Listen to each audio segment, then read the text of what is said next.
सभी सीधे होकर के बैठ जाएं।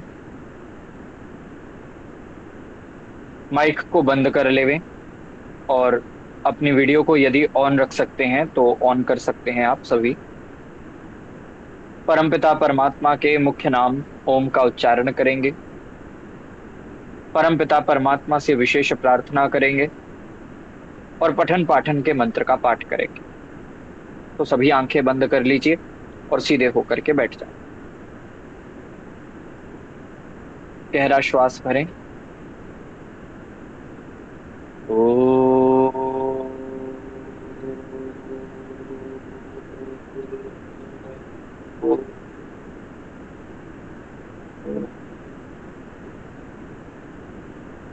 पुनन्तु मा देवजनाः पुनन्तु मनसा धियः पुनन्तु विश्वारूपाणि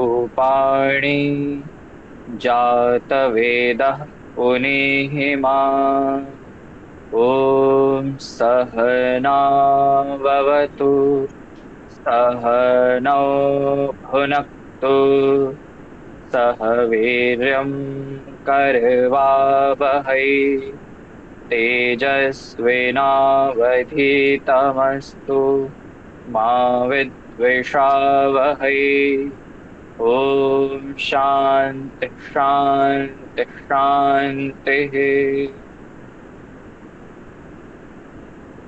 पंच महायज्ञ परिचय सत्र का श्रवण कर रहे सभी श्रोताओं को सादर नमस्ते जी।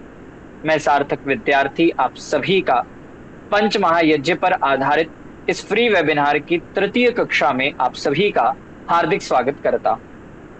पिछली दो कक्षाओं में हमने पंच महायज्ञ की अनिवार्यता और पंच महायज्ञ के अर्थ, तत्पश्चात पंच महायज्ञ के दो यज्ञ अर्थात ब्रह्म यज्ञ और देव यज्ञ पर विस्तार पूर्वक चर्चा की।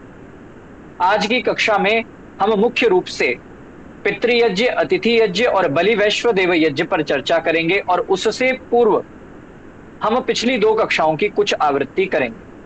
तो मोहित जी से निवेदन है, क्लास 1 की जो पीपीटी है, क्लास 1 की जो प्रेजेंटेशन है उसको यथाशीघ्र आप स्लाइड करते जाएं।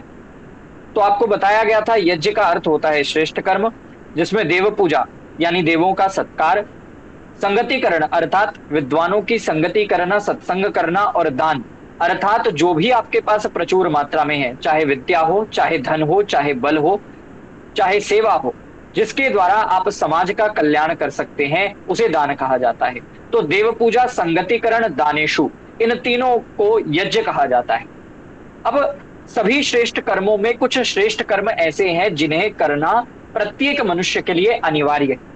उन श्रेष्ठ कर्मों को जो सबके लिए अनिवार्य है, सबको अवश्य करना चाहिए, उसे महायज्ञ कहते हैं और वो 5 हैं संख्या में। वो कौन कौन से हैं?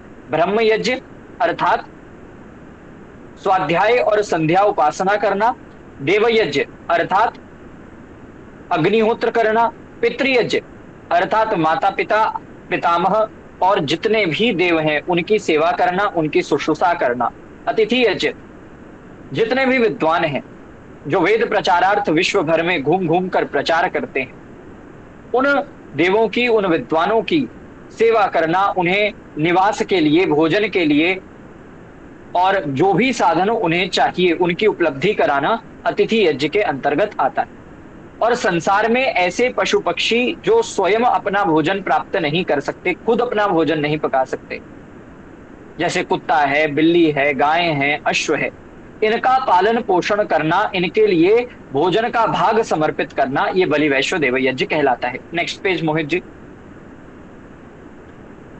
आगे बताया गया महर्षि मनु के द्वारा कि क्यों पंच महायज्ञ करना चाहिए। तो इसमें बताया गया पंचसूना गृहस्थस्य चुल्लीपेषणी उपस्करः कंडनी चौदकुंभश्च बध्यते यास्तु वाहयन्। इस श्लोक में बताया गया कि गृहस्थ मनुष्य, उस गृहस्थ मनुष्य के लिए हिंसा के 5 स्थान हैं। कौन कौन से? चूल्हा चक्की करते समय, ओखली में कुछ पीसते समय, झाड़ू करते समय, झाड़ू पोछा करते समय, पानी का घड़ा, इन 5 स्थानों पर छोटे छोटे जीव जंतुओं की हिंसा होना देखा जाता है। आप देखेंगे, आप कोई चूल्हा चक्की पर बैठकर कार्य कर रहे हैं, घर की सफाई कर रहे हैं, झाड़ू लगा रहे हैं, पोछा लगा रहे हैं, ओखली के समक्ष कुछ पीस रहे हैं तो क्या होता है, कुछ छोटे छोटे जीव जंतुओं की हिंसा हो जाती है, छोटे छोटे जीव जंतुओं का नाश हो जाता है। इसी के परिशोधन के लिए क्या होता है, तासाम क्रमेण सर्वासाम निष्कृत्यर्थम महर्षिभिः पंचक्लृप्ता महायज्ञ प्रत्यहम गृह मेधिनाम। अर्थात इन्हीं की प्रतिशोधन के लिए, इन्हीं की निवृत्ति के लिए क्या पंच महायज्ञ का विधान शास्त्र में किया गया। Next page Mohit ji.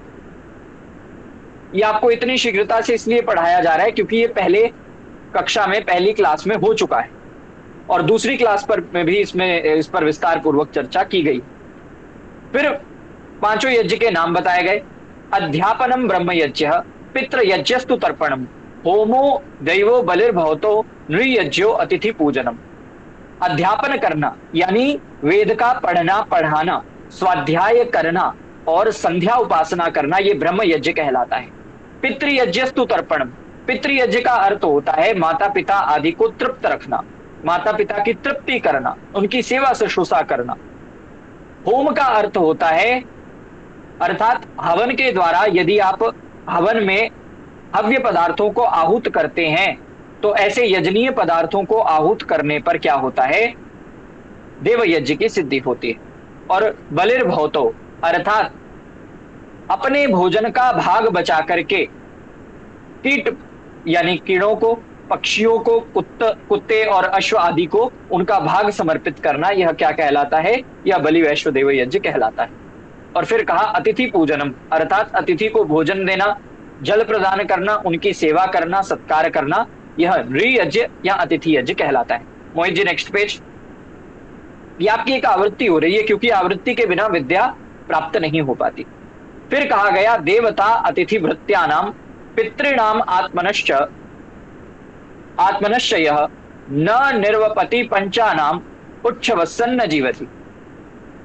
कहा गया जो ये पांचों महायज्ञ नहीं करता उसके विषय में लिखा गया उच्छवसन्न न सजीवति, अर्थात वह व्यक्ति श्वास लेते हुए भी कैसा है, मुर्दे के समान है।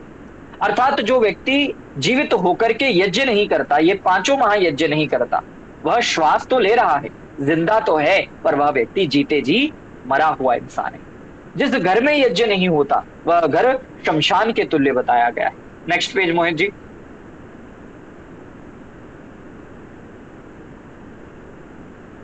फिर महर्षि दयानंद सरस्वती जी ने अपनी पुस्तक पंच महायज्ञ में, पंच महायज्ञ विधि में नित्य कर्म यानी कि पंच महायज्ञ का फल बताया।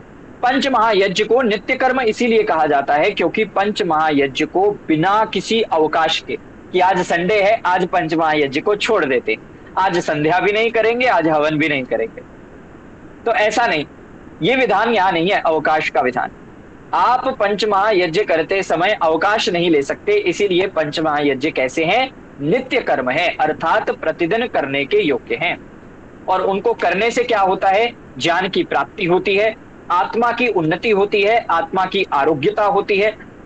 जब आत्मा और शरीर आरोग्य रहते हैं, स्वस्थ रहते हैं, तो उससे क्या होता है, शरीर सुखी रहता है और उसके द्वारा आत्मा और शरीर के सुखी होने पर व्यवहारिक और पारमार्थिक कार्यों की सिद्धि होती है। धर्म, अर्थ, काम और मोक्ष ये सिद्ध हो जाते हैं और मनुष्य को सर्वोत्तम सुख की प्राप्ति होती। Next page Mohit ji. तो कल की कक्षा में हमने ब्रह्म यज्ञ और देव यज्ञ पर चर्चा की और मैं देख रहा था कल की कक्षा के अंत में कई लोगों ने कुछ प्रश्न पूछे थे और उसका भी उत्तर आपको इस पीपीटी में प्राप्त हो जाएगा। तो देव यज्ञ का विधान किया गया, ब्रह्म यज्ञ का विधान किया गया मनुस्मृति में। कहा स्वाध्याय नित्य युक्त यस्या देवै चैवेह कर्मणि। फिर कहा दैव कर्मणि युक्तो ही बिभर्ति इदम चराचरम, अर्थात मनुष्य को चाहिए कि वह वेद आदि शास्त्र को स्वयं पढ़ने पढ़ाने में, संध्या उपासना करने अर्थात ब्रह्म यज्ञ के अनुष्ठान में नित्य लगा रहे। इस बात पर आप ध्यान दीजिए कि यहां पर नित्य युक्त कहा है। आप श्लोक के नित्य युक्त शब्द पर कंसंट्रेट कीजिए। स्वाध्याये नित्य युक्त स्यात्, नित्य युक्त अर्थात प्रतिदिन मनुष्य को करना चाहिए। एक दिन का अवकाश नहीं होना चाहिए बीच में कि आज मन नहीं है तो आज हम नहीं करेंगे। और फिर कहा देव कर्म अर्थात अग्निहोत्र भी मनुष्य को अवश्य करना चाहिए, क्योंकि यह इस संसार में रहते हुए देव कर्मणि युक्त अग्निहोत्र करने वाला व्यक्ति क्या है, इदम चर अचरम विभर्ति, अर्थात जड़ चेतन जगत दोनों का पालन पोषण करता है। Next slide Mohit ji. अब देव यज्ञ का वैज्ञानिक आधार समझते हैं।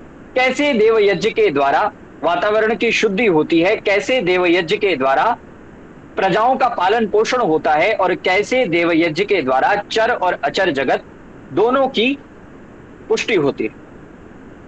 तो यहां पर बताया गया, अग्नौ प्रस्ताहुति ही सम्यक आदित्यम उपतिष्ठते आदित्या जायते वृष्टिर वृष्टे अन्नम ततः प्रजा।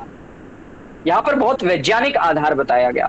कहा अग्नौ सम्यक प्रस्ताहुति ही, अग्नि में जो विधि पूर्वक विधि विधान के साथ जो अग्नि में आहुति डाली जाती है, अग्नौ प्रस्ताहुति ही सम्यक आदित्यम उपतिष्ठते। आदित्यम उपतिष्ठते का अर्थ है वो सूर्य को प्राप्त होती है, यानी सूर्य की किरणों तक, सूर्य की किरणों से वो जो यज्ञ की वाष्प है वह मिलकर अपना प्रभाव डालती है। और सूर्य क्या करता है, सूर्य, आपने बचपन में अगर वाटर साइकिल जल चक्र पढ़ा है तो आपको पता होगा कि सूर्य के द्वारा वाटर बॉडीज की इवेपोरेशन होती है, जिससे मेघों का निर्माण होता है, और मेघों के निर्माण के द्वारा वर्षा होती है। तो जब सूर्य अपना कार्य करेगा तो सूर्य के कार्य करने से क्या होगा, इवेपोरेशन होगी। इवेपोरेशन के होने से जल जो है वाष्प की फॉर्म में जाकर के बादलों में कन्वर्ट होगा। पर्जन्य, वर्षा की उत्पत्ति होगी। पर्जन्य अर्थात बादल की उत्पत्ति होगी, और बादल की उत्पत्ति होने से क्या होगा, वृष्टि अर्थात वर्षा की उत्पत्ति होगी। इसीलिए इस श्लोक में कहा गया आदित्यात जायते वृष्टि, अर्थात सूर्य से वर्षा होती है। आपको समझ आया सूर्य से वर्षा कैसे होती है? किसी को अगर डाउट है तो हैंड रेज करिए ताकि मैं उसको और विस्तृत कर सकूं। क्या आप में से किसी को शंका है कि सूर्य से वृष्टि कैसे होती है, बारिश कैसे होती है? हैंड रेज करिए अगर आपको ऐसी शंका है इसमें कोई।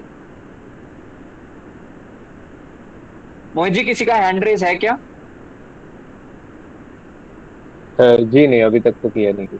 मैं बता। अच्छा, तो किसी को शंका नहीं है इस बारे में, ठीक है। तो सूर्य से वर्षा होती है, और वर्षा से क्या होता है, अन्न उत्पन्न होता है। अन्न के उत्पन्न होने से क्या होता है, प्रजाओं का पालन पोषण होता है। अच्छा, अंशु कुमार जी कह रहे हैं मुझे है, और चहल जी ने भी अपना हैंड रेस किया है। तो अगले स्लाइड पर आप देखेंगे तो आपको क्लियर हो जाएगा। Next slide please. हाँ, अब यहां पर आपको एक फ्लो चार्ट के द्वारा बताया गया है कैसे यज्ञ के द्वारा अन्न की उत्पत्ति होती है। आप देखेंगे यज्ञ जो है, यहां पर क्या लिखा है, हवन यज्ञ। उसको इंग्लिश में भी लिखा है, हिंदी में भी लिखा है।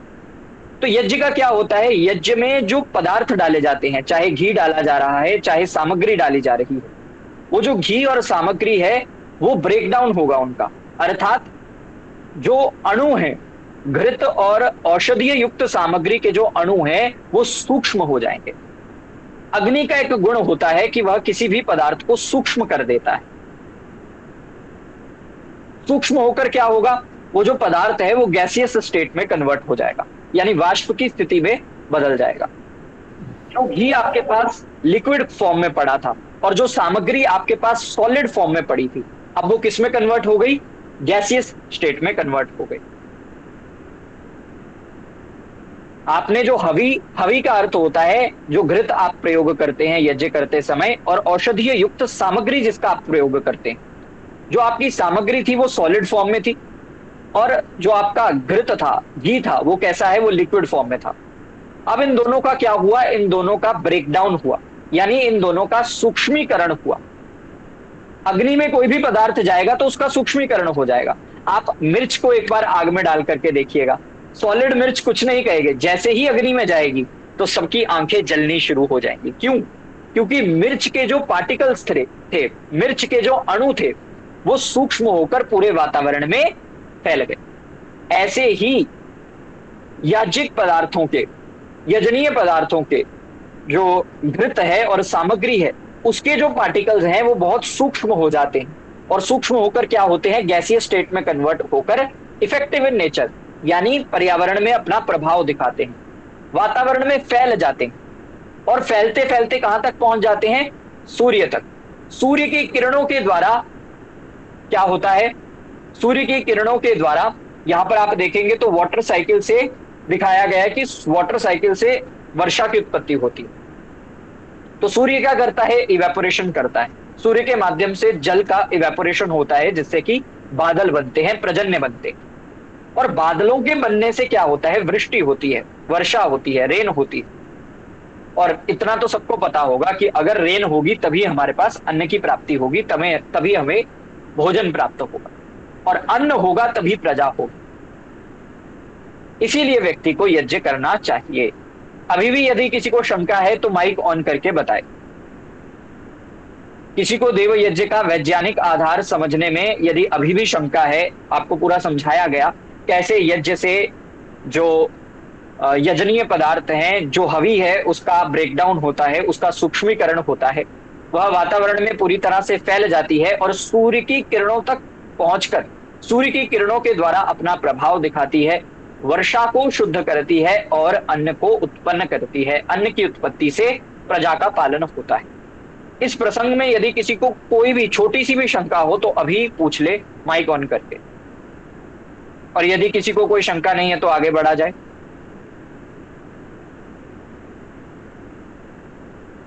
ठीक है, अगर किसी को शंका नहीं है तो please Mohit ji next slide.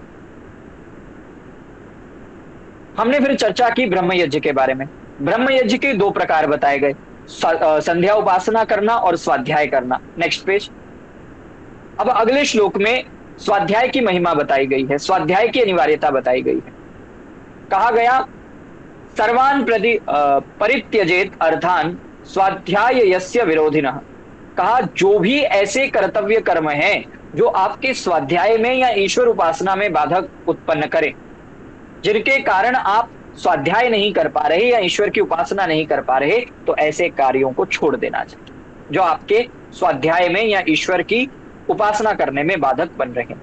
तो जो भी ऐसे कर्तव्य कर्म हैं जो कि आपके संध्या करते समय यानी स्वाध्याय और संध्या करने के समय बाधा उत्पन्न करें, उन कार्यों को छोड़ देना चाहिए।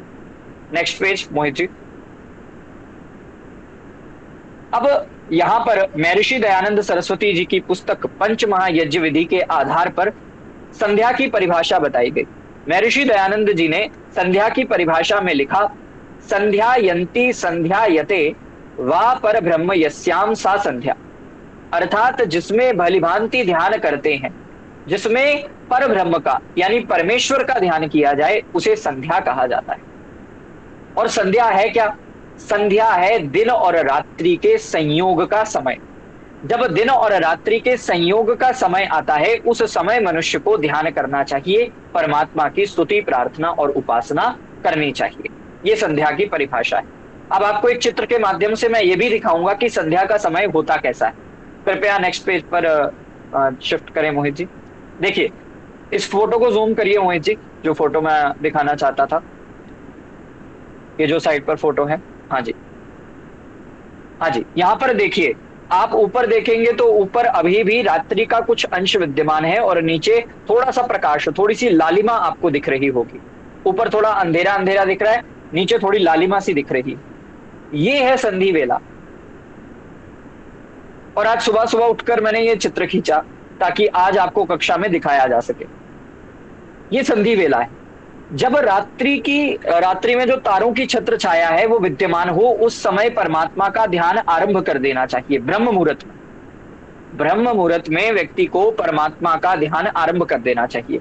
मान लीजिए आप 4:30 या 5 बजे उठे, आपने शौच आदि से निवृत्त हुए, आपने व्यायाम आदि किया और आप नहा धोकर के संध्या करने बैठे।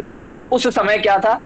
रात्रि के जो तारे हैं वो अभी भी थोड़े थोड़े विद्यमान हैं और थोड़ी सी लालिमा अभी आई है, सूर्य उदय अभी नहीं हुआ। तो उस समय संध्या को आरंभ करके सूर्योदय तक संध्या को करना चाहिए। इसी बात को षड्विंश ब्राह्मण में लिखा गया, तस्मात् ब्राह्मणो अहोरात्रस्य संयोगे संध्याम उपासते। ये षड्विंश ब्राह्मण का प्रमाण है, महर्षि दयानंद सरस्वती जी ने अपनी पुस्तक पंच महायज्ञ विधि में उपस्थित किया है। और अगर आप पेड कोर्स को ज्वाइन करेंगे, जो पेड कोर्स पंच महायज्ञ विधि के ऊपर आधारित हमने रखा है वैदिक अकेडमी के कोलैबोरेशन के साथ, वैदिक अकेडमी के द्वारा जिस पंच महायज्ञ विधि कोर्स का आयोजन किया जा रहा है, उसमें पंच महायज्ञ विधि पुस्तक, ऋषि दयानंद सरस्वती जी की पंच महायज्ञ विधि पुस्तक अक्षरशः पढ़ाई जाए। तो यहां पर बताया गया, तस्मात् ब्राह्मणों अहोरात्रस्य संयोगे संध्याम उपासते, अर्थात जो ब्रह्म का उपासक है, परमात्मा की उपासना करने वाला है, उस मनुष्य को रात्रि और दिन के संधि समय में नित्य उपासना करनी चाहिए। जो रात्रि और दिन के बीच का समय है, आप फोटो में देख पा रहे हैं, लालिमा आपको नीचे नीचे नजर आ रही है और ऊपर रात्रि का अंधकार नजर आ रहा है। मतलब सूर्य उदय होने से कुछ समय पूर्व और सूर्यास्त होने से पहले यहां ये बताया गया है। जो प्रकाश और अप्रकाश का संयोग है, ये प्रकाश और अप्रकाश का संयोग आपको क्लियरली इस फोटो में दिख रहा है? जो फोटो यहां पर अटैच की गई है, क्या आपको क्लियरली इस फोटो में? हाँ, दिन और ठीक है, ठीक है जी, माइक को बंद कर लीजिए। हाँ, इस फोटो में क्लियरली आपको प्रकाश और अप्रकाश का संयोग दिख रहा है। तो ऋषि दयानंद के इन्हीं वाक्यों को समझाने के लिए, आपकी बुद्धि में अच्छे से इसे डालने के लिए, यह चित्र खींचा गया है और इसको यहां पर लगाया गया है। तो कहा गया कि जो प्रकाश और अप्रकाश का संयोग का समय है, उसी को संध्या काल जानना चाहिए, और उसी को संध्या काल जानना है, उसी समय संध्या उपासना की जो ध्यान की क्रिया है, अर्थात मेडिटेशन है, ईश्वर की उपासना है, वो करनी चाहिए, उसी को संध्या कहा जाता है। इस समय परमेश्वर को छोड़कर और किसी भी वस्तु का ध्यान नहीं करना चाहिए। ऐसे ही तैत्तिरीय आरण्यक में कहा गया है, उद्यंतम अस्तम यान्तम आदित्यम अभिध्ययान, यानी कि सूर्य के उदय और अस्त होने का जब समय आवे, उस समय नित्य प्रकाश स्वरूप आदित्य परमेश्वर की उपासना करता हुआ ब्रह्म उपासक ही संपूर्ण सुख को प्राप्त होता है। इसीलिए सब मनुष्य को उचित है कि दो समय परमात्मा का नित्य उपासना किया करे। क्या कहा गया? उद्यंतम, यानी जब सूर्य उदय होने लगे, या अस्तम, सूर्य अस्त होने लगे, उद्यंतम अस्तम यान्तम आदित्यम अभिध्यानम, उस समय आदित्य परमात्मा का ध्यान करना चाहिए। आदित्य सूर्य को भी कहते हैं और आदित्य परमात्मा को भी कहते हैं। यहां पर जो हम आदित्य का अर्थ लेंगे वो परमात्मा का अर्थ लेंगे, क्योंकि आदित्य अभिध्यानम यानी परमात्मा का ध्यान करो। अब कई वर्ग ऐसे हैं जो इस बात को समझ नहीं पाए, मैं नाम नहीं लूंगा, लेकिन कुछ लोग हैं जो इस बात को समझ नहीं पाते, और त्रिकाल संध्या के दौरान वो क्या करते हैं, वो सूर्य की उपासना करना शुरू कर देते हैं। इसी अविद्या के कारण वो समझ नहीं पाए कि यहां पर आदित्य अभिध्यानम का ये मतलब नहीं है कि आप सूर्य की उपासना करने लग जाएं, वो तो जड़ पदार्थ है, उसकी क्या पूजा करेंगे आप। इस समय क्या करना चाहिए? आदित्य, आदित्य का अर्थ होता है जिसका कभी नाश न हो, ऐसे परमेश्वर का ध्यान उपासना इस समय करना चाहिए। तो कहा उद्यंतम, अर्थात सूर्य के उदय होने और अस्त होने का जब समय आवे, तो यान्तम आदित्यम अभिध्यानम, परमात्मा का उस समय मनुष्य को ध्यान करना चाहिए। और ऐसे ही, अर्थात संध्या काल में मनुष्य जब परमात्मा का ध्यान करता है, तब वह पूर्ण सुख को प्राप्त कर पाता है। इसीलिए परमात्मा की नित्य उपासना करनी चाहिए। मोहित जी, नेक्स्ट स्लाइड। सर एक डाउट है प्लीज। हाँ जी सर, मैं ये जानना चाहती हूँ, एक तो कि संध्या के लिए सुबह जल्दी ना उठें तो मतलब बाद में कर ही नहीं सकते क्या? नहीं नहीं, ऐसी कोई बात नहीं है, इतनी रूढ़िवादिता हमारी संस्कृति में नहीं है। क्योंकि मैं देखिए, तो मेडिटेशन है। लेट करती हाँ हूँ ठीक है, मैं ठीक है, कोई बात नहीं। अगर कभी आप संधि वेला में संध्या ना कर पाए तो आप बाद में भी ध्यान कर सकते हैं, कोई रूढ़िवादिता नहीं है, ध्यान होना आवश्यक है। इन चीजों में मैं आपको यहाँ भी बताऊंगा और कोर्स में भी बताऊंगा कि संध्या में भाव की प्रधानता है। आप ईश्वर के साथ क्या भाव रखते हैं ना, क्या आप ईश्वर के साथ, कृपया माइक बंद कर दीजिए जिनका ऑन है। आप ईश्वर के साथ जो आपका भाव स्थापित होता है, उसकी संध्या में महत्वता है। ना मंत्रों की महत्वता है, ना समय की महत्वता है, इन चीजों की अधिक महत्वता नहीं है। सबसे अधिक मुख्य महत्वता किसकी है? भाव की। आपका भाव क्या उत्पन्न हो रहा है, आप क्या ईश्वर से अपने संग को जोड़ पा रहे हैं, क्या आप ईश्वर के समीप हो पा रहे हैं, ये संध्या में या ध्यान काल में इसकी प्रधानता होती है। और यज्ञ में उल्टा है। यज्ञ में क्रिया की, मंत्रों की, इनकी प्रधानता होती है। तो संध्या अगर आप सुबह उठ करके ना कर पाए, वैसे तो श्रेष्ठतम यही है कि आप जो समय शास्त्रों ने बताया है उसी समय संध्या करें। लेकिन कई बार होता है, जैसे कल मुझे किसी का फोन आया, वो कोई आईसीयू का कार्य, मतलब वही जो एमबीबीएस नहीं है कोर्स, लेकिन कुछ उसी से संबंधित है, ओटी का कोर्स होगा, ऑपरेशन थिएटर का। तो उन्होंने बताया कि उनकी ड्यूटी होती है, उनकी नाइट शिफ्ट आदि कुछ होता है, तो इस कारण से वो संध्या के जो संधि वेला है उस समय संध्या नहीं कर पाते। तो मैंने कहा कोई बात नहीं, आप यदि ड्यूटी के कारण, और एक नोबल ड्यूटी, डॉक्टर की एक ड्यूटी कैसी है, नोबल ड्यूटी, समाज में अगर डॉक्टर नहीं होगा तो व्यक्तियों के प्राण की रक्षा नहीं हो पाएगी। तो अगर आपकी ड्यूटी के कारण आप उस समय संध्या नहीं कर पा रहे तो कोई बात नहीं। हमारी संस्कृति इतनी रूढ़ी नहीं है कि आप इस समय संध्या नहीं कर सकते तो आपको बहिष्कृत कर देंगे, या आप आगे ध्यान ही नहीं कर सकते।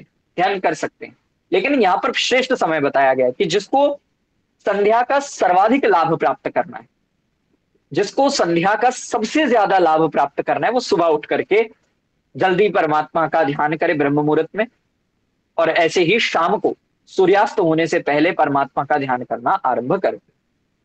हाँ जी जी, एक बात और क्लियर करनी थी, जी, ब्रह्म जैसे मुहूर्त। सुबह उठते ही अगर हम कर लें तो जरूरी है कि नहा कर करना है, हाथ मुंह धो के ब्रश करके और संध्या करने बैठ सकते हैं? श्रेष्ठतम यही है कि नहा धो करके संध्या जी की जाए, शौच और स्नान आदि से निवृत्त होकर संध्या की जाए। लेकिन यदि कोई परिस्थिति ऐसी है जिसमें आप नहीं कर पा रहे हो, कोई ऐसी परिस्थिति है जो ज्यादा ही प्रबल है, जिसके आगे आप कुछ भी नहीं कर सकते, तो आप फिर एक आपातकाल की दृष्टि से संध्या कर सकते हैं बिना स्नान आदि के। बहुत बहुत धन्यवाद जी। हाँ, और किसी को कोई शंका? जी, ब्रह्म मुहूर्त का समय क्या होता है? ब्रह्म मुहूर्त का समय? ब्रह्म मुहूर्त का समय वैसे तो एरिया से एरिया पर डिपेंड करता है, आप किस क्षेत्र में रहते हैं उस पर निर्भर करता है। वैसे अगर सामान्य समय हो तो 4 साढ़े 4 बजे आप ब्रह्म मुहूर्त को आरंभ मान लीजिए। शास्त्र में तो बताया गया है कि रात्रि के जो अंतिम प्रहर है उसे यहाँ पर उसमें संध्या को प्रारंभ करना चाहिए, और सूर्योदय तक तो संध्या ब्रह्म आपकी मुहूर्त चलती में है। संध्योपासना प्रारंभ करेंगे। जी, ब्रह्म मुहूर्त में संध्योपासना प्रारंभ करेंगे और सूर्योदय के तक करेंगे, तो फिर वो तो बहुत लंबा समय होगा। लंबा समय नहीं है। आप मान लीजिए 4 साढ़े 4 बजे उठ रहे हैं, शौच और स्नान आदि से निवृत्त होने में आपको मान लीजिए 5 साढ़े 5 बज गए, तो आजकल तो समर्स का समय है, आजकल तो ग्रीष्म काल है, तो जल्दी सूर्य उदय हो जाता है। और वैसे भी अधिक से अधिक व्यक्ति को 1 डेढ़ घंटा 1 घंटा तो संध्या करनी ही चाहिए ध्यान परमात्मा का। जो पहले तो धीरे धीरे आरंभ करिए, आप 15 मिनट से आरंभ कर सकते हैं, 15 मिनट, 20 मिनट, फिर आधा घंटा, फिर 1 घंटा, ऐसे अपने ध्यान के स्तर को उच्च करते जाना है। ये होता है ध्यान का काल बढ़ाने का समय। और आप 5:30 अपनी जी, संध्या को आरंभ धन्यवाद। करेंगे तो 6:30 बजे तक तो सूर्योदय हो जाएगा। हाँ जी, धन्यवाद। नहीं सर, सार्थक जी आप मेरे को ये बताओ कि जो ईश्वर उपासना के मंत्र क्या है और जो आग्नेय ध्यान है यज्ञ वाला वो अलग है। हमें मतलब ईश्वर की उपासना जो है उसमें कौन से मंत्र गाने हैं, कौन से ठीक मंत्र है, बोलने हैं? ठीक है जी। ईश्वर की उपासना जो आप अग्नेय ध्यान से पूर्व की जाती है यज्ञ के समय, वो अलग है, और संध्या के मंत्र अलग हैं। वो 8 मंत्र हैं, विश्वानि देव सवितर दुरितानि परासुव यदभद्रम तन्न आसुव। ऐसे जो 8 मंत्र ऋषि दयानंद सरस्वती जी ने संस्कार विधि में लिखे हैं, वो ईश्वर स्तुति प्रार्थना उपासना के 8 मंत्र यज्ञ में अग्न्याधान करने से पूर्व बोलने के लिए कहे गए हैं। और क्यों जी कहे गए हैं, क्यों वहां पर ईश्वर स्तुति की महत्वता है, वो आपको कोर्स के अंतर्गत भी बताया जाएगा, एक पूरा डिटेल लेक्चर उस पर होगा। यहाँ जो संध्या का समय है, या संध्या का जो संध्या उपासना का समय है, उस समय संध्या काल के जो मंत्र ऋषि दयानंद सरस्वती जी ने ब्रह्म यज्ञ प्रकरण के अंतर्गत पंच महायज्ञ विधि में लिखे हैं, उन मंत्रों का पाठ करना चाहिए। शन्नो देवी रविष्टय आपो भवन्तु पीतये शंयोर अभिस्रवन्तु नः, ये आचमन मंत्र से लेकर के लास्ट मंत्र जो नमस्कार मंत्र है, ओम नमः शंभवाय च मयो भवाय च नमः शंकराय च मयस्कराय च नमः शिवाय च शिवतराय च, इस मंत्र तक संध्या है। और मोहित जी नेक्स्ट पेज करेंगे तो उसमें संध्या का क्रम भी लिखा है कि संध्या में कौन कौन से मंत्र होते हैं।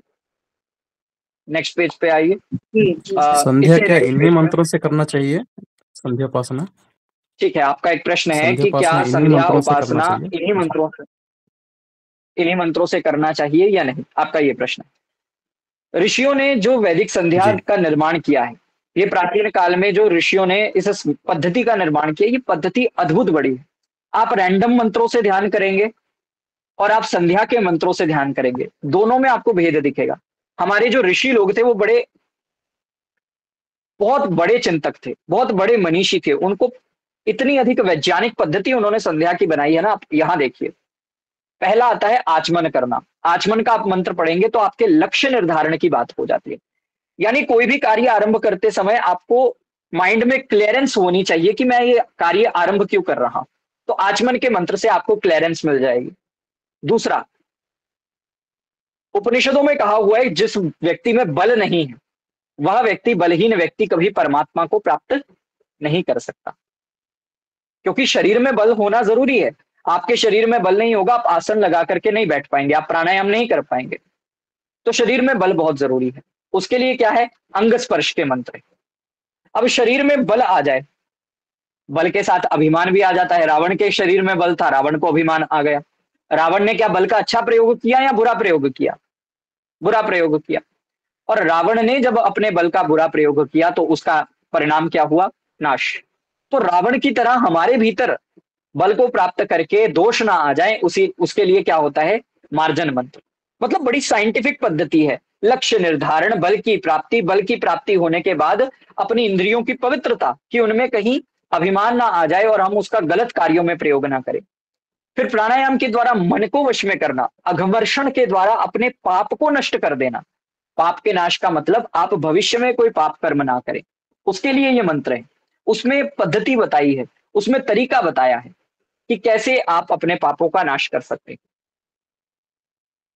फिर मनसा परिक्रमा, अर्थात अपने चारों ओर परमात्मा को अनुभूत करना, परमात्मा की रक्षण शक्तियों को अनुभूत करना और सारे लोगों से द्वेष न करने का संकल्प लेना।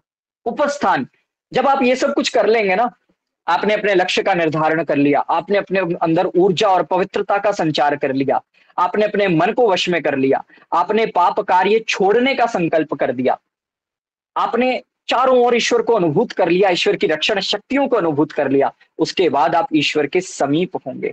और ईश्वर के समीप होने के बाद आप क्या कहेंगे ईश्वर से, वो उपस्थान बताता है। और एक बार आप ईश्वर के समीप हो गए, उसके बाद 8वां क्रम है गायत्री।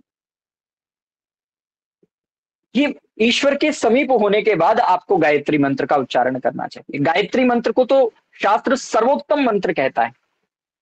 अगर आपको अभी अभी आरंभिक स्तर में संध्या नहीं आती, संध्या के मंत्र नहीं आते, संध्या के मंत्रों का अर्थ नहीं आता, तो आप केवल गायत्री मंत्र का पाठ भी कर सकते हैं अर्थ सहित। और कुछ विद्वानों का, जैसे आचार्य विश्वश्रवा जी हैं, उन्होंने अपनी पुस्तक लिखी संध्या पद्धति में मीमांसा करके, तो उसमें उन्होंने यही बताया कि गायत्री मंत्र की साधना करने के लिए ये पीछे के क्रम बताए। यानी पीछे का क्रम कुछ नहीं है, बस गायत्री मंत्र को हम अच्छे से पढ़ सकें, अच्छे से उस गायत्री के माध्यम से साधना कर सके, उसके लिए पीछे की सीढ़ियां चढ़ना जरूरी है, पीछे के कार्य करना जरूरी है। गायत्री आपका मुख्य ध्यान कर्म है, वो जब संपन्न हो जाएगा, गायत्री मंत्र के द्वारा जब आप साधना कर लेंगे, उसके बाद आप ईश्वर को समर्पण करेंगे कि जो कुछ हमने किया, जो कुछ आपका ध्यान उपासना की, वो आपके ही प्रदत्त सामर्थ्य से हम कर पाए, आपकी ही दया से कर पाए, और आप हमारे धर्म अर्थ काम मोक्ष रूपी पुरुषार्थ को सिद्ध कर दीजिए। बाद में हम ईश्वर को नमस्कार करते हैं और अपने लक्ष्य को पूर्ण करने की प्रार्थना करते हैं।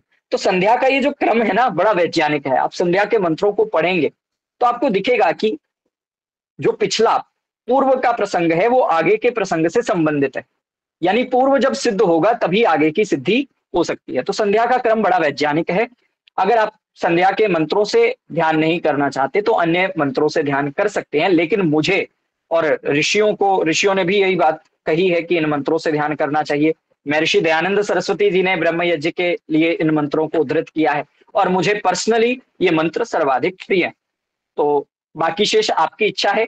वैसे ऋषियों की बात है कि आपको अपने लिए सर्वोत्तम करना चाहिए। तो ध्यान कर रहे हैं आप, समय लगा रहे हैं, तो सर्वोत्तम चीज के लिए लगाएं। जी मोहित जी, प्रथम मंत्र प्रीवियस स्लाइड करिए। गायत्री मंत्र है अथवा आचमन मंत्र? हाँ जी, प्रथम मंत्र गायत्री मंत्र है अथवा आचमन मंत्र? हाँ, तो शिखा, जो शिखा बंधन होती है, शिखा बंधन के प्रयोजन के लिए गायत्री मंत्र लिखा है। तो यदि आपकी शिखा हो और खुली हुई हो और उसमें से केश गिर रहे हों, उस समय आपको गायत्री मंत्र का पाठ करके पहले शिखा बंधन करना होगा। शिखा बंधन का प्रयोजन ये होता है कि ध्यान करते समय केश इधर-उधर ना गिरे और आपके ध्यान को भंग ना करे। तो वो तो आपको ये बताया गया है कि गायत्री मंत्र के माध्यम से शिखा बंधन करना है, उसके बाद आपको संध्या आरंभ करनी है, उसके बाद आपको अपना मुख्य ध्यान कर्म और अपने लक्ष्य निर्धारण से लेकर लक्ष्य सिद्धि की प्रार्थना तक का जो कार्यक्रम है उसको संपन्न करना है।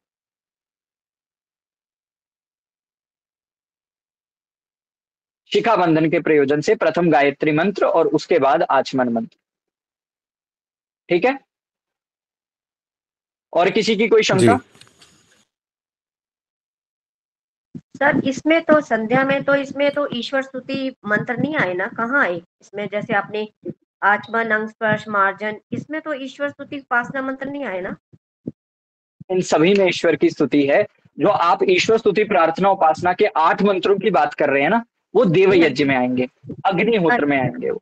अच्छा, संध्या ये में। ब्रह्म यज्ञ है, संध्या में नहीं है। धन्यवाद। संध्या में जो वैसे जो संध्या के मंत्र हैं उनमें भी ईश्वर की स्तुति प्रार्थना उपासना ही हो रही है। ठीक है, अच्छा धन्यवाद। ठीक है, और किसी की कोई शंका? आचार्य जी, हाँ जी, हम संध्या के टाइम ये ईश्वर स्तुति प्रार्थना के मंत्र पढ़ तो सकते हैं ना? हाँ सकते हैं, आपकी इच्छा है वो तो। अब स्वामी सत्यपति जी की एक पुस्तक आती है, स्वामी सत्यपति जी के कुछ ध्यान काल में वो किन मंत्रों का प्रयोग करते थे, उसकी एक छोटी सी पुस्तक है, बहुत सुंदर पुस्तक है। तो उन मंत्रों से स्वामी जी संध्या करते थे, उपासना करते थे, ध्यान करते थे। तो ऐसा नहीं है कि बड़ी रूढ़िवादिता है हमारी संस्कृति में, आपको छूट है मंत्र, किन्हीं भी मंत्रों का आप उच्चारण कर सकते हैं, पाठ कर सकते हैं। मैं श्रेष्ठतम बात कर रहा हूँ कि सर्वश्रेष्ठ पद्धति संध्या है, उससे उच्च पद्धति कोई नहीं है, ये कह रहा हूँ। ऋषियों ने आचार्य जी, सर्वोच्च इसे कहा है। हाँ जी, हाँ जी, वो जब हम संस्कृत के मंत्र बोलते हैं तो हमारा जो भाव हिंदी का रहता है, जैसे हम जो उसका अर्थ होता है वो कभी कभी मैं भूल जाता हूँ, तो उसको ऐसा कंटिन्यू कैसे कर सकते हैं? आवृत्ति, बार बार आप अभ्यास करेंगे, करत करत अभ्यास से जड़मति होत सुजान। आप बार बार अभ्यास करेंगे, बार बार संध्या के मंत्रों की आवृत्ति करेंगे, तो आप धीरे धीरे करके अर्थ को सीख जाएंगे। उसके लिए क्या है, सबसे पहले चलो आप यहाँ मैं प्रमोशन नहीं कर रहा, मैं बता रहा हूँ कि YouTube पर आप भाव सहित संध्या को देखें। मेरे स्वयं के चैनल सनातन संचयन पर भी उपलब्ध है और स्वामी शांतानंद जी की भी उपलब्ध है, और भी कई विद्वानों की संध्या भाव उपासना सहित। तो उसे आप श्रवण करिए, आप धीरे धीरे अर्थों को याद करने का प्रयास करें, आप संध्या की पुस्तकों को पढ़िए। तो संध्या के अर्थ बहुत आवश्यक है, क्योंकि संध्या में सर्वाधिक प्रधानता भाव और अर्थ की है। तो भूलना, चलिए आरंभिक स्तर में तो मैं भी भूलता था, सब भूलते हैं, आरंभिक स्तर में भूल सकते हैं, लेकिन अभ्यास को बढ़ाते जाएंगे, आवृत्ति को बढ़ाते जाएंगे तो ये समस्या उत्पन्न नहीं होगी। ठीक है सर, आपके चैनल का नाम प्लीज दोबारा बताइए तो। सनातन संचयन। अच्छा जी, धन्यवाद। हाँ जी, और क्या और अभी जो वैदिक अकेडमी, ये शाम का संध्या अगर वॉशरूम वगैरह गए तो शाम का संध्या जो है वो दोबारा मतलब बात लेने के बाद कर सकते हैं बिना? हाँ कर सकते हैं, आप स्नान कर सकते हैं। ठीक है, अगर आपको शौच के बाद स्नान करना है तो स्नान कर सकते हैं, नहीं जी आपकी इच्छा है वो तो। अच्छा, अगर नहीं किया तो ऐसा कोई रूढ़िवादिता यहाँ नहीं है, ऐसा रूढ़िवादिता नहीं है। वैसे तो आप करना चाहें तो उत्तम है, आजकल तो वैसे भी ग्रीष्मकालीन है, ग्रीष्मकाल है, गर्मियां हैं, अब तो वैसे भी लोग शाम को नहा ही लेते हैं, सुबह भी नहाते हैं, शाम को भी। तो वो तो इच्छा पर निर्भर करता है स्वयं की, आप उस समय क्या आलस्य तो नहीं है, प्रमाद तो नहीं है, इन चीजों पर डिपेंड करता है। तो और कोई शंका है या आगे बढ़े? ठीक है, आगे बढ़ते हैं। हाँ जी, स्वामी सतपति जी की वो किताब कहाँ से मिल सकती है, जो पुस्तिका है स्वामी जी की किताब? हाँ, दर्शन योग महाविद्यालय द्वारा प्रकाशित होती है, और मैं आपको नाम बता दूंगा, मैं आपको नाम व्हाट्सएप कर दूंगा। अच्छा, धन्यवाद धन्यवाद। हाँ, छोटी सी पुस्तक है, 5-7 पृष्ठ है उसमें। अच्छा अच्छा अच्छा, तो वो ठीक है, ठीक, अच्छा अच्छा। हाँ जी, और किसी की क्वेश्चन का? संध्या मैं एक ही समय कर पाती हूँ, तो दिक्कत नहीं है ना कोई? एक ही समय कर पाती हूँ वैसे शाम 2 को। समय करनी चाहिए, श्रेष्ठतम हाँ 2 है। और क्यों 2 समय करनी चाहिए वो भी आपको अभी यहाँ पर पीपीटी में दिख रहा होगा, उसको भी मैं एक्सप्लेन करता हूँ। जी। कल किसने शंका पूछी थी? शायद अमित जी थे। आज अमित जी उपस्थित हैं वेबिनार में? अमित जी शायद नहीं है। उन्होंने प्रश्न पूछा था कि संध्या 2 समय क्यों करनी चाहिए। पहले मैंने बताया था, लेकिन पीपीटी में नहीं आया, इसलिए आज पीपीटी में भी डाल दिया है। महर्षि मनु ने मनुस्मृति के 2वें अध्याय के 102वें श्लोक में लिखा है, पूर्वाम संध्याम जपस्तिष्ठन् नैषमेनो व्यपोहति पश्चिमाम तु समासीनो मलम हंति दिवाकृतम। बहुत महत्वपूर्ण बात कही। कहा पूर्वाम संध्याम जपन तिष्ठन्, प्रातः काल में जब आप संध्या करने बैठते हैं, अर्थ सहित भाव सहित आप संध्या करते हैं। आप सुबह उठ करके जब ईश्वर का ध्यान करते हैं, बड़े भाव और अर्थ पूर्वक जब ईश्वर की उपासना करते हैं, तो उसका फल क्या होता है? नैशन एनह व्यपोहति, यानी रात्रि काल में जो आपके मानसिक दोष बने, रात्रि में आपने कुछ गलत चिंतन किया, कोई पाप करने की इच्छा आपके मन में आई, आपसे कुछ गलत काम हुआ, तो उसके संस्कार, कुसंस्कार जो मन में उत्पन्न हुए, ये सारी जो मानसिक मलिनता है ना, ये सारे मानसिक दोष रात के सुबह की संध्या करने से दूर होते। मैंने क्या कहा? रात के सभी मानसिक दोष, आपने कुछ पाप कर्म करने का संकल्प किया, इच्छा हुई कि मैं कुछ पाप कर्म करूंगा, आपने कोई पाप किया तो उसके द्वारा जो संस्कार बने, वासनाएं बनी, और भी जितनी प्रकार की मलिनता, कोई आपने गलत स्वप्न देखा या कुछ हुआ, आपको रात्रि में जो भी मानसिक दोष हुआ, उससे क्या होगा? रात्रि में मानसिक दोष होने पर, मलिनता होने पर क्या होता है? सुबह आप संध्या करके उन मानसिक दोषों का मार्जन कर सकते हैं। और कैसे संध्या सहायक है पाप वासनाओं से बचने के लिए, यह भी आपको अघमर्षण मंत्रों की व्याख्या में बताया जाएगा कोर्स में। फिर कहा गया पश्चिमांतु समासीनः, शाम की संध्या क्यों करनी चाहिए? कहा दिवाकृतम मलम हंति, दिन में जो मलिनता आई, दिन में हमने जो पाप करने का संकल्प लिया, पाप कर्म करने की इच्छाएं हुई, पाप कर्म करने से जो वासनाएं बनी, कुसंस्कार उठे, उन सबका नाश करने के लिए, उन सबका हनन करने के लिए शाम की संध्या करनी चाहिए। तो दोनों समय, अर्थात पूर्व वेला में प्रातः काल अपने दोषों के लिए, अपने दोषों के पश्चाताप के लिए, दोषों के निवारण के लिए सुबह संध्या करनी चाहिए, और सुबह जो आपके दोष उत्पन्न हुए उनके निवारण के लिए, उनके पश्चाताप के लिए, और वो पुनः आप जीवन में ना दोहराएं, उसके लिए क्या करना चाहिए? शाम की संध्या करनी चाहिए। हाँ जी, तो 2 समय संध्या करना आवश्यक है, लेकिन वैसे तो 2 ही समय करिए। मैं यहां से ये नहीं कह सकता कि 1 समय करिए, 2 समय तो मिनिमम है, 2 समय तो संध्या करनी ही चाहिए।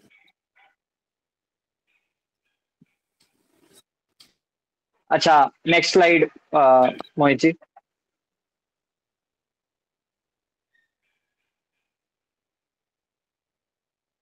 हाँ, अब अग्निहोत्र की अगर बात करें, तो अग्निहोत्र की परिभाषा ऋषि दयानंद सरस्वती जी ने लिखी, अग्नये परमेश्वराय जलवायु शुद्धिकरणाय च होत्रम हवनम यस्मिन कर्मणि क्रियते तद अग्निहोत्रम। कहा अग्नि या परमेश्वर के लिए, मतलब अग्नि में पदार्थ समर्पित करने के लिए, परमात्मा की आज्ञा पालन करने के लिए, और उसका प्रयोजन क्या है? ताकि जल और वायु की शुद्धि हो सके। ईश्वर की आज्ञा पालन के अर्थ कि ईश्वर का आज्ञा पालन भी हो जाए, कि वेद में ईश्वर ने कहा है कि सुबह शाम हवन करना चाहिए, अग्निहोत्र करना चाहिए, उसे अग्निहोत्र कहते हैं। और अग्निहोत्र में कौन कौन से पदार्थ यूज होते हैं? 4 प्रकार के, सुगंध, पुष्ट, मिष्ट और औषधि। सुगंध जैसे केसर है, कस्तूरी है, ये सुगंधी कारक हैं, इनसे सुगंध उत्पन्न होती है।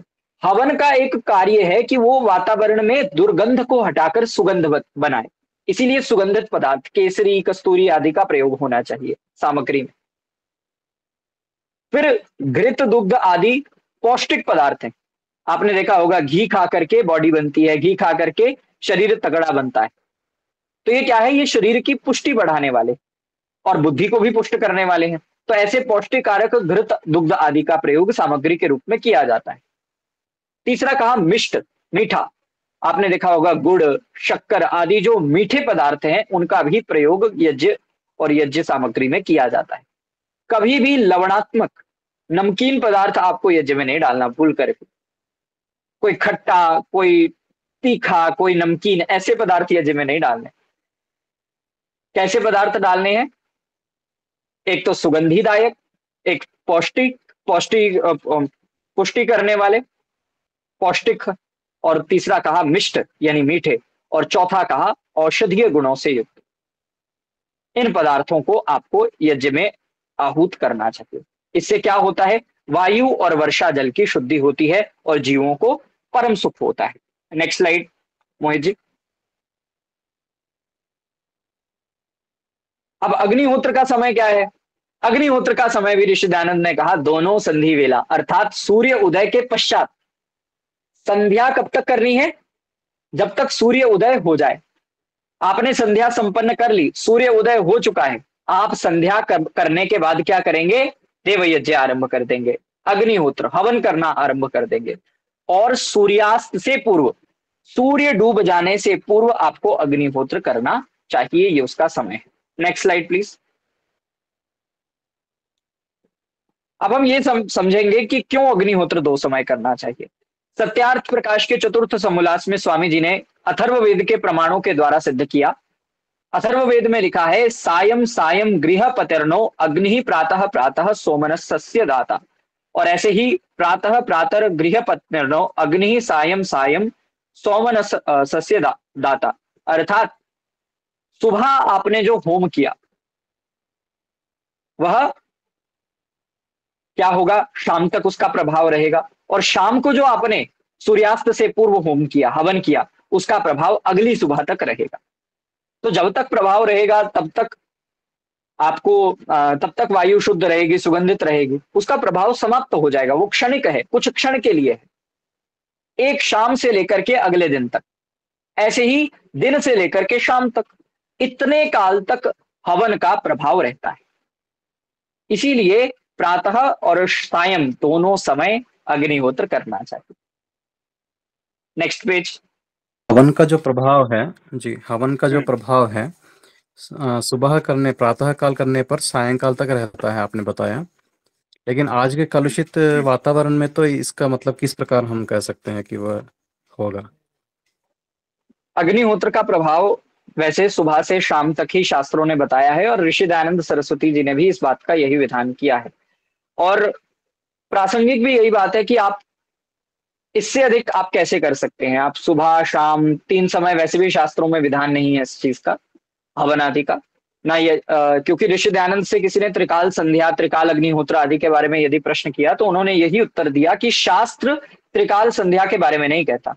संधि 2 ही वेलाएं हैं, संधि तो 2 ही समय होती है। यहाँ तो सुबह और रात्रि की जो संधि शाम को होती है, रात्रि और सुबह की संधि सुबह ब्रह्म मुहूर्त के बाद उस समय होती है। तो संध्याएं तो 2 समय होती हैं, तो आप 3 संध्याएं कैसे कर सकते हैं, ऐसा ऋषि दयानंद ने उत्तर दिया था। यहां भी सत्यार्थ प्रकाश में आपने पिछली स्लाइड में देखा, ऋषि दयानंद ने लिखा संधि वेला में यज्ञ करना चाहिए। तो 3 संधियां तो है नहीं है, 2 ही संधियां हैं, इसीलिए 2 समय अग्निहोत्र करना चाहिए। हाँ, आप अग्निहोत्र में इंटेंसिटी को बढ़ा सकते हैं। आप ऐसा नहीं कि 4-5 बार अग्निहोत्र करना आरंभ कर दें। आप ऐसा करें, जब आप 2 समय अग्निहोत्र कर रहे हैं तो 2 समय आप अधिक मंत्रों से आहुति डाल सकते हैं, इतना आप कर सकते हैं। कई लोग 108 बार गायत्री मंत्र का प्रयोग करके आहुति डालते हैं, तो इसमें कोई बुराई नहीं है।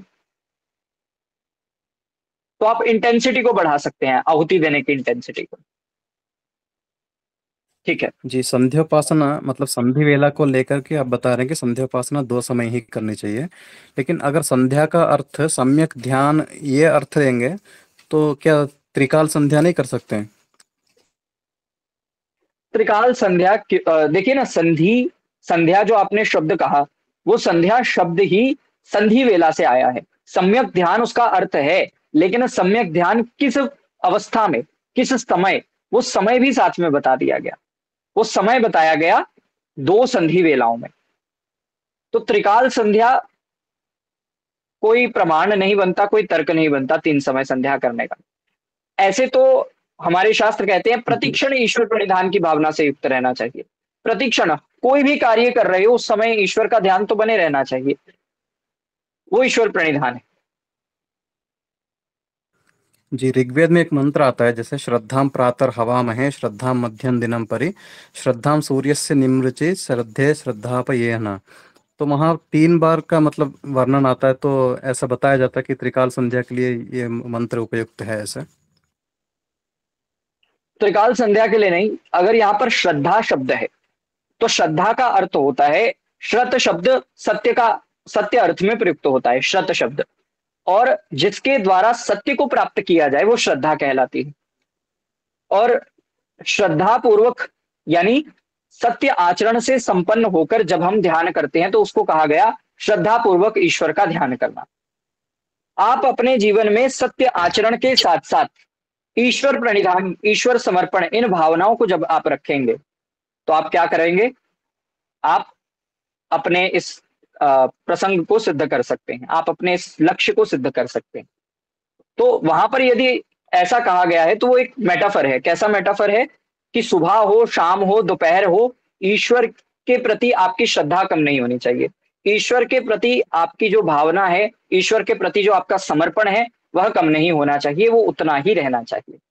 तो चाहे दिन का आरंभ हो, चाहे दिन का अंत हो, चाहे मध्याह्न हो, तीनों ही कालों में प्रतिक्षण क्या होना चाहिए, ईश्वर की प्रणिधान की भावना, ईश्वर समर्पण की भावना। ईश्वर हमारे चारों ओर है, हमारी रक्षा कर रहा है, हम जो भी कार्य करेंगे ईश्वर को अपना साक्षी मान करके करेंगे। इस भावना से युक्त होकर श्रद्धा पूर्वक ईश्वर को समर्पण करना चाहिए, उसका प्रणिधान करना चाहिए, ये कहा गया। क्योंकि त्रिकाल जी, संध्या का कोई ऐसा अथर्ववेद में एक और विधान मंत्र नहीं आता है। है। जी जी, एक अथर्ववेद में एक और मंत्र आता है, नमः सायं नमः प्रातः नमो रात्र्या नमो दिवः। ऐसे तो चार बार तो ईश्वर मतलब को वहां पर प्रतिक्षण नमन उपासना करना की बात चाहिए। है। मतलब उपासना की बात अगर हम आप लेंगे तो 4 बार तो वहां पर विधान है, तो किस प्रकार उसको। जी, नमः शब्द का अर्थ है नमस्कार करना। नमस्कार का क्या अर्थ है, नमस्कार का संस्कृत में अर्थ होता है अनुकूल बनना और बनाना। ये नमः शब्द का, नमः धातु का अर्थ है। एक तो सत्कार करना, नमः शब्द का सबसे ज्यादा प्रयोग किया जाता है सत्कार अर्थ में, कि मैं आपका सत्कार करता हूं इसीलिए मैं आपको नमस्ते कर रहा हूं, ये एक अर्थ है। नमः का मुख्य अर्थ जो शास्त्र बताते हैं वो है अनुकूल बनना और अनुकूल बनाना। वेद का एक मंत्र है जहां कहा गया है तस्करेभ्य नमः। क्या कहा गया है, तस्करेभ्य नमः। जी, तस्करेभ्यः नमः। तस्करों को, हाँ तस्करों को नमः। तो क्या ऐसे सत्कार करना है तस्करों का, चोरों का?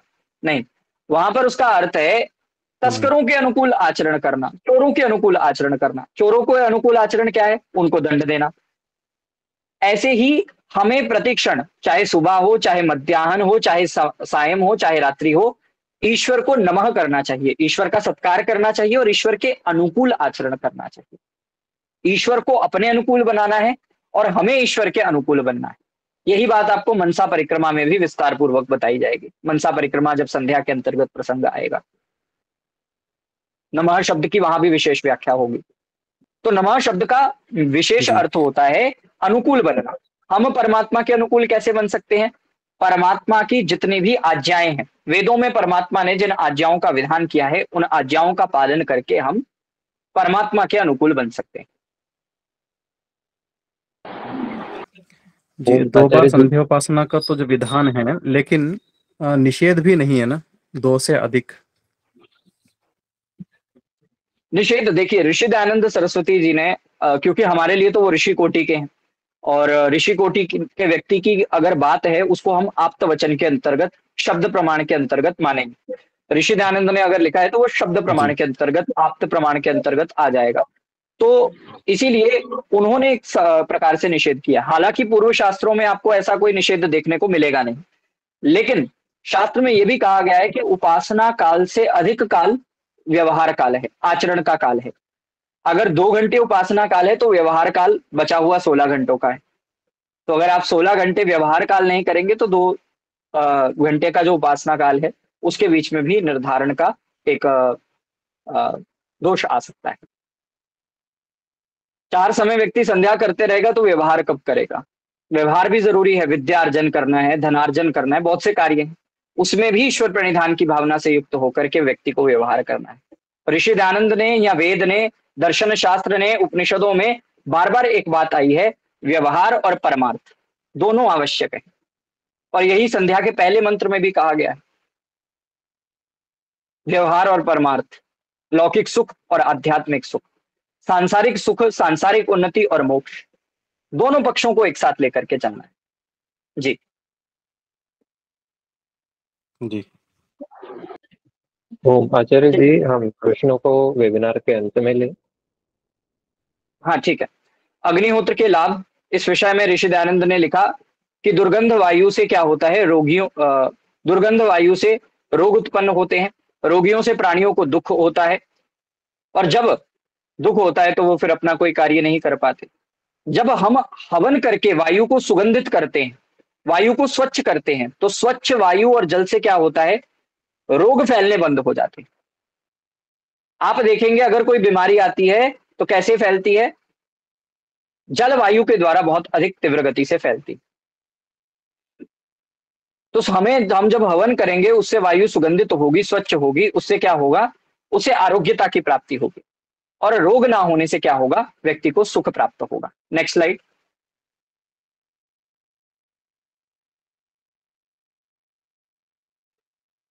ऋषि दयानंद सरस्वती जी के कुछ प्रश्न हैं, कुछ उत्तर हैं। पहला प्रश्न हमने पढ़ लिया है, होम से क्या उपकार है।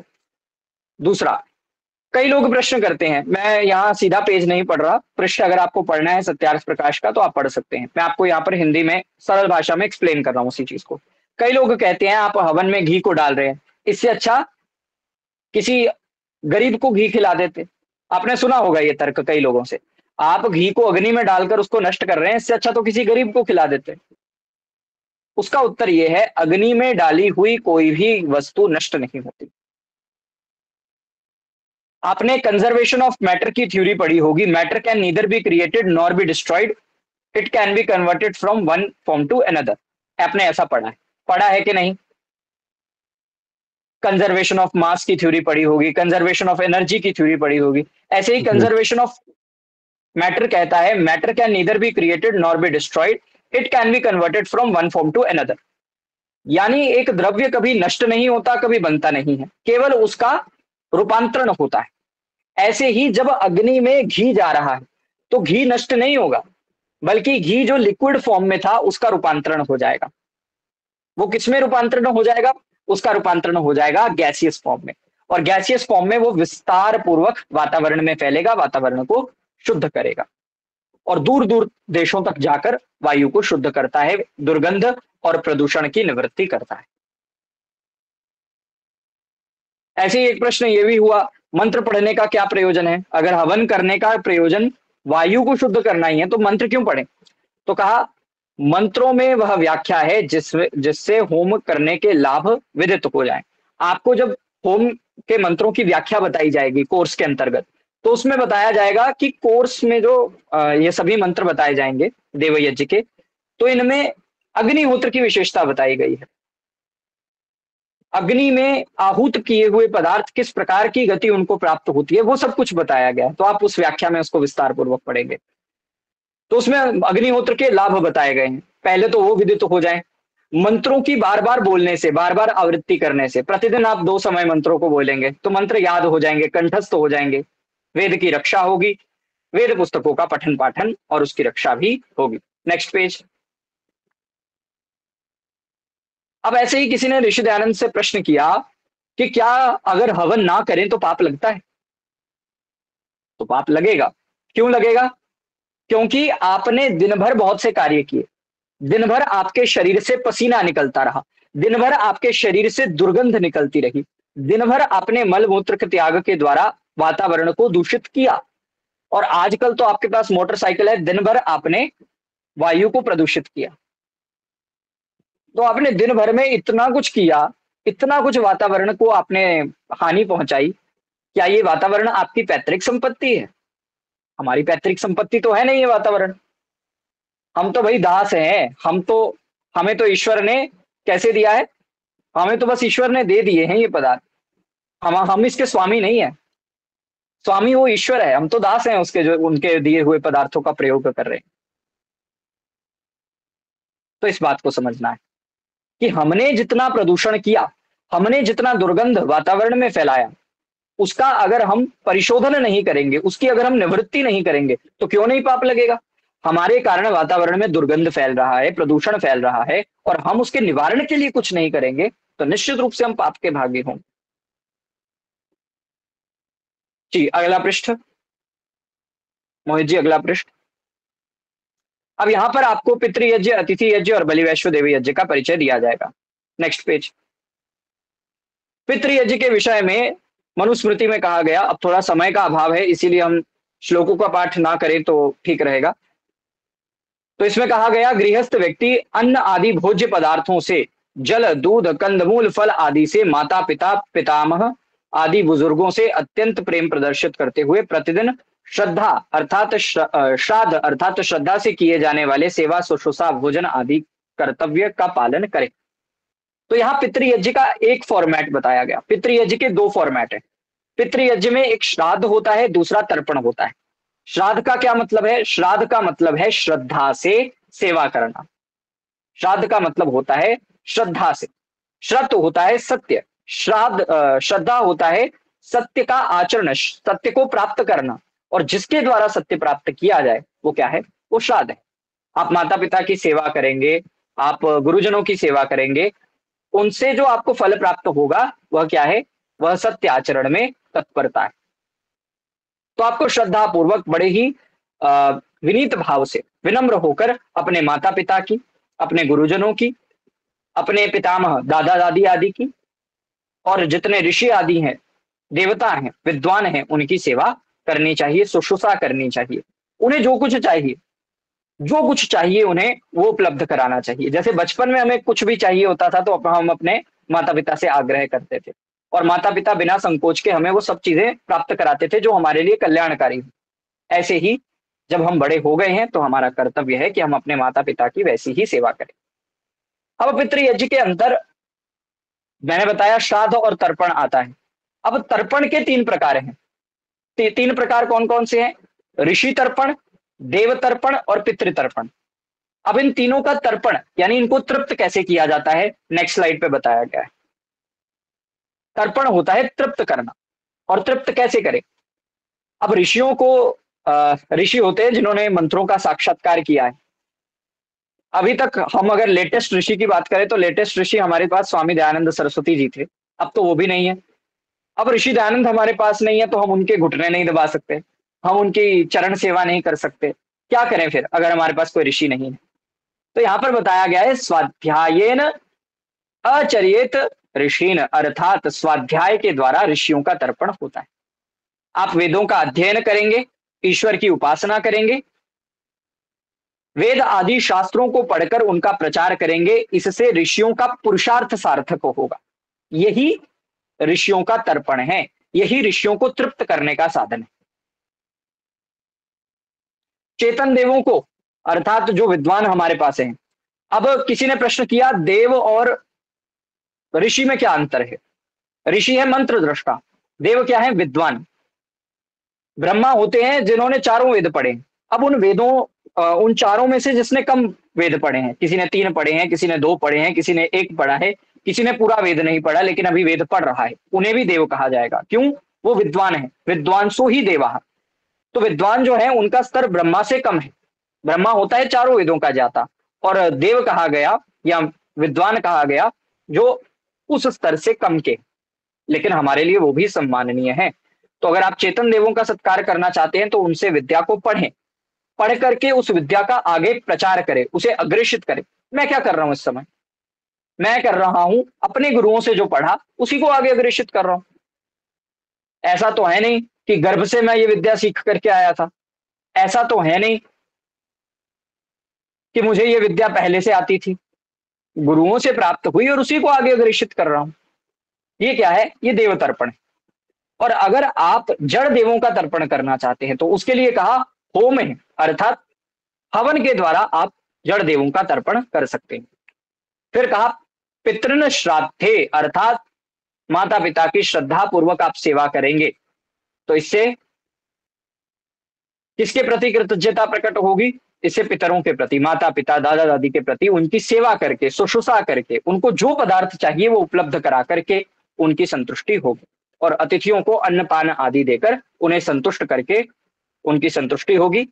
और ऐसे ही बलि वैश्व देव यज्ञ में जब हम भोजन का भाग निकाल करके रखेंगे तो इससे जो असहाय प्राणी है उनकी संतुष्टि होगी। तो श्राद्ध और तर्पण, श्राद्ध मतलब आप सेवा करें, उनकी शुश्रूषा करें और सत्य को प्राप्त करें। तर्पण का अर्थ है उन्हें तृप्त रखें, उन्हें जो भी पदार्थ चाहिए। अब कई लोग माता पिता को घर से निकाल देते हैं, क्यों? और डिमांड्स बहुत बढ़ गई हैं, हमारे पास इतना साधन नहीं था, डिमांड्स बढ़ गई तो हमने उनको ओल्ड एज में छोड़ दिया।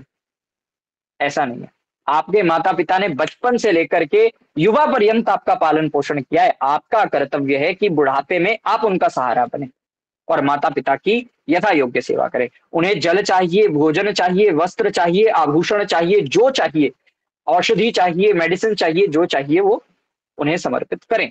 ये आपका कर्तव्य है और इस कर्तव्य से विमूढ़ता नहीं होनी चाहिए। ये उनको तृप्त करने का साधन है, तर्पण है।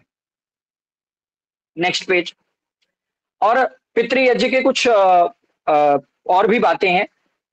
पितर बताए गए हैं, सोमसद, अग्निश्वात आदि पितरों की व्याख्या पंचमहायज्ञ विधि पुस्तक में है, वो यहां पर नहीं होगी।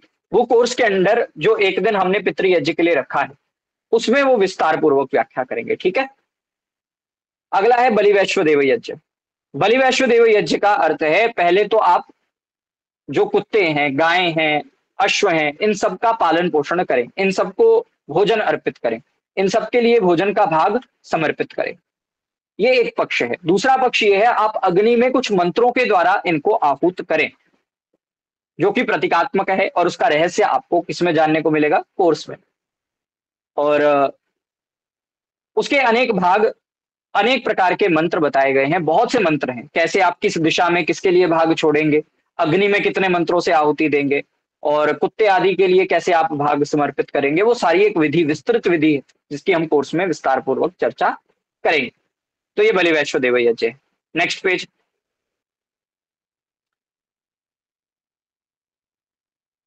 अतिथि यज्ञ के विषय में कहा गया, आए हुए अतिथि का व्यवहारोचित विधि के अनुसार सत्कार करके सामर्थ्य के अनुसार आसन और जल तथा अन्न भी प्रदान करें।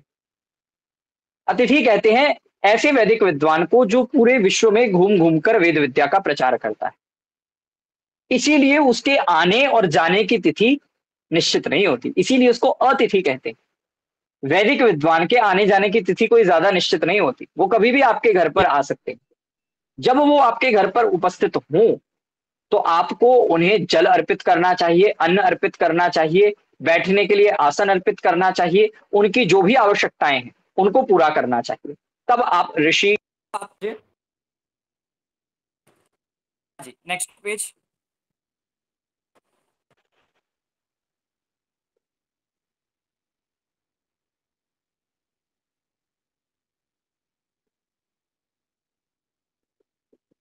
हाँ, अगले पेज में कहा गया बैठने के लिए तृण आदि बने आसन, बैठने या सोने के लिए स्थान, पानी और सत्कार युक्त मीठी वाणी, सत्कार करने की ये बातें या वस्तुएं श्रेष्ठ सभ्य व्यक्तियों के घर में कभी भी नष्ट नहीं होती। इसीलिए श्रेष्ठ सभ्य व्यक्ति को इनके द्वारा अवश्य सत्कार करना चाहिए। श्रेष्ठ जन वही हैं जिनके घर में अतिथियों के लिए कम से कम आसन, जल, वाणी द्वारा सत्कार किया जाता है। तो हम तो बड़े संपन्न हैं, श्रेष्ठ हैं। अगर हमारे पास विद्वानों को देने के लिए एक आसन नहीं है, बिछौना नहीं है, जल नहीं है, भोजन नहीं है और हम कुछ भी नहीं तो हमारे पास मीठी वाणी भी नहीं है, अगर हम कठोर वाणी का प्रयोग करके साधु सन्यासियों को भगा रहे हैं, उनको पीट रहे हैं, उनको कठोर भाषा से संबोधित कर रहे हैं, तो हम श्रेष्ठ सभ्य नहीं है। श्रेष्ठ सभ्य व्यक्ति वो है कि अगर कोई भी अतिथि, कोई भी वैदिक विद्वान घर पर आगमन करता है तो उसकी सेवा करे, उसकी शुश्रूषा करे, उसे जल दे, उसे आसन दे, उसे भोजन अर्पित करे। अतिथि यज्ञ के कोई मंत्र आदि तो नहीं है, लेकिन अथर्व वेद में इसकी एक बहुत विस्तृत विधि बताई है कि अतिथि, आए हुए अतिथि के साथ क्या क्या करना चाहिए, वो भी आपको कोर्स में डिटेल में बताया जाएगा। तो मेरे ख्याल से स्लाइड्स हो चुकी हैं कंप्लीट, मोहित जी।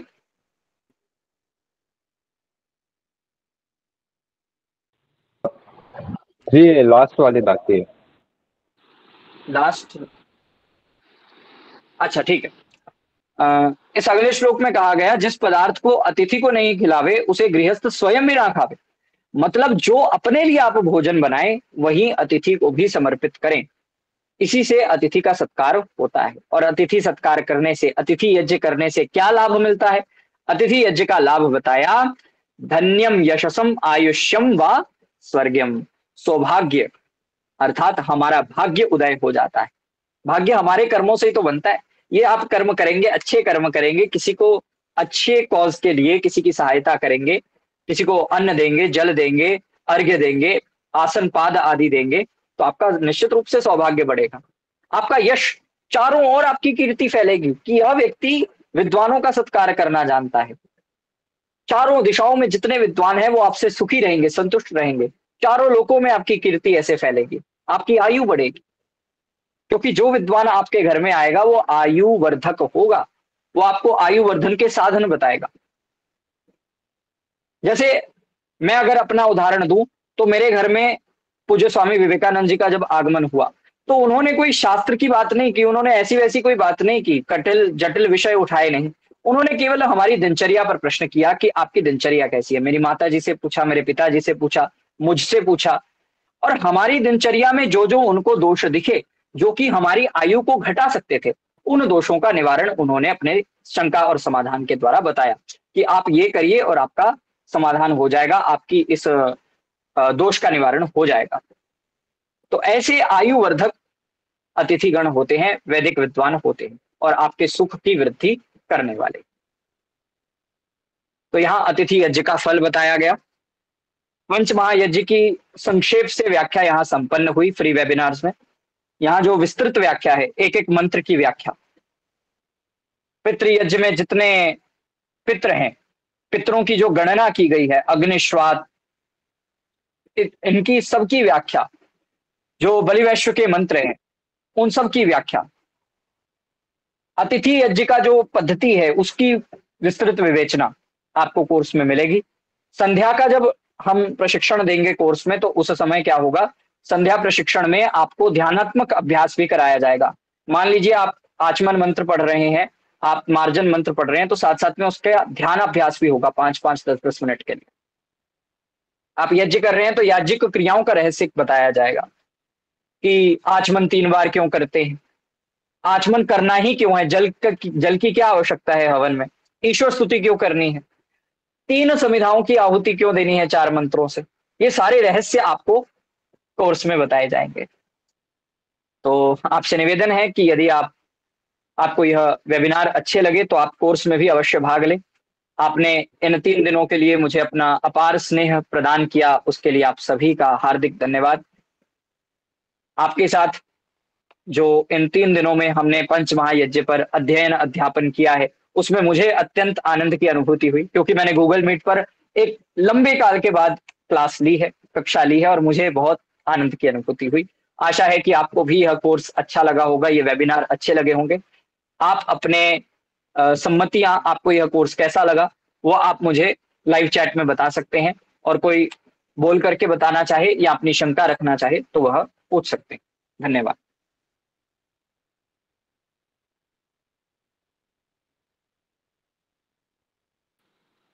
सादर नमस्ते आचार्य जी, एक शंका थी।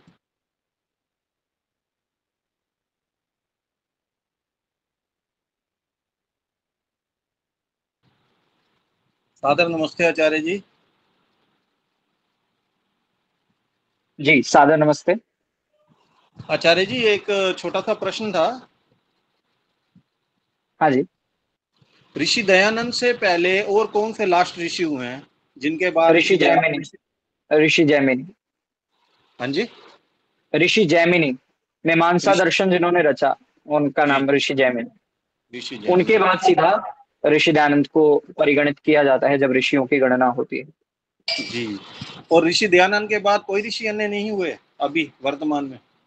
ऐसा कोई लक्षण किसी में ग्रहण नहीं होता, और यदि सिद्ध हो जाए ऐसा, अभी ऐसा कुछ सिद्ध हुआ नहीं है कि ऋषि दयानंद के बाद आगे कोई ऋषि उत्पन्न हुए।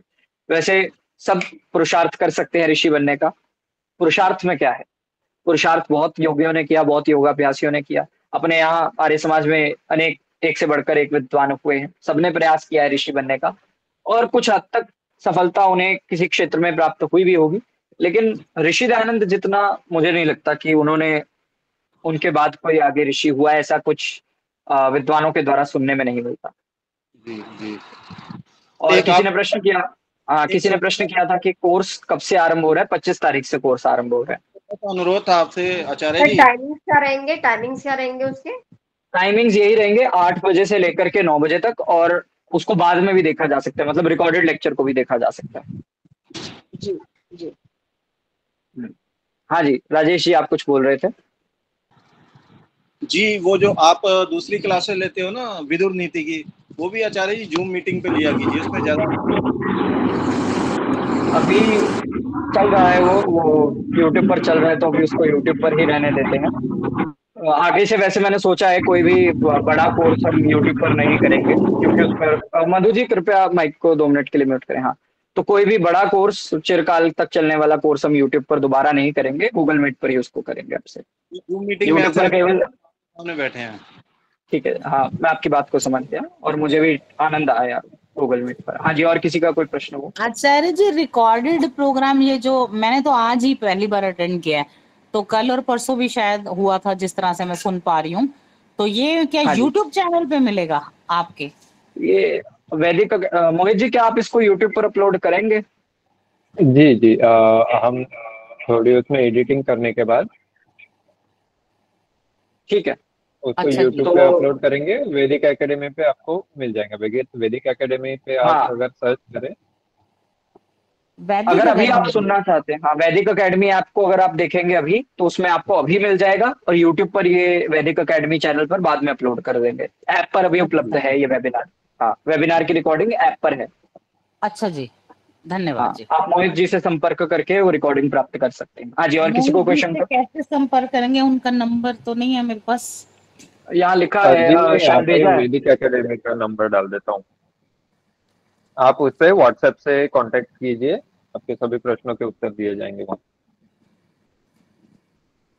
और जो कोर्स का लिंक है और सार्थक जी की जो यूट्यूब चैनल का लिंक है, वो आपको पिन कमेंट में मिल जाएगा। आप अगर कमेंट सेक्शन में जाएंगे तो वहाँ पे 2 लिंक्स अवेलेबल है ऑलरेडी, और मैं अभी नंबर भी डाल देता हूँ। अच्छा जी। अगर आपको कोई व्यक्तिगत बात करनी है, तो व्यक्तिगत अगर आपको मेरा संपर्क चाहिए तो 9779948486 यह मेरा व्यक्तिगत संपर्क है। चलिए वेबिनार को विराम की ओर लेकर जाते हैं। सभी को सादर नमस्ते जी। सर्वेभ्यो नमो नमः। ओम शांति शांति शांति।